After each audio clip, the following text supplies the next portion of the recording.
Okay, so in 2014, large U.S. stocks outperformed just about every other asset class. So if you had a diversified portfolio, what you likely saw was your portfolio lagged or was behind a portfolio that would have been simply in large U.S. stocks like the S&P 500. So a question we've been getting from a lot of people is, why not just invest in the S&P 500 and just let it ride?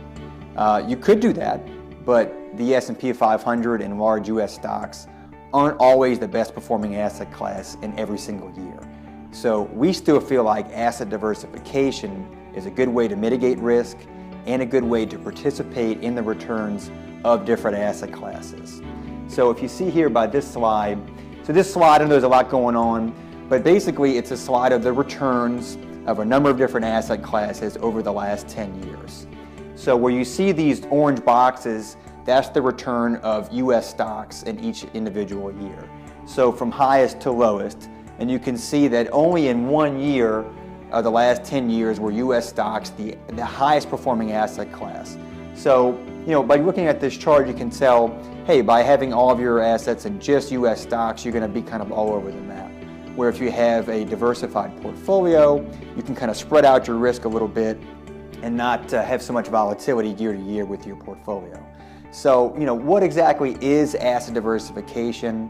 What does it mean, and how can you implement it into your account and into your investments?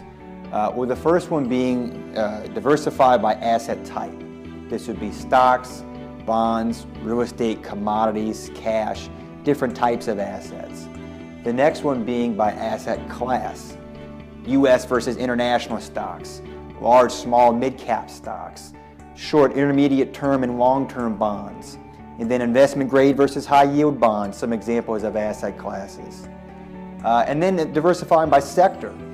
Consumer staples like Procter & Gamble or Clorox, energy, healthcare, tech, consumer discretionary like Nike and Under Armour, different ways you can have access to different sectors. And then lastly, diversifying by time.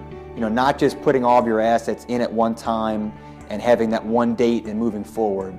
By making periodic investments with dollar cost averaging, you're buying at different times in the market. You're buying at some high times, but you're also buying on the dips as well. So to learn more about this topic and other topics with asset diversification, go to our website at kropogfinancial.com. We'll see you next month.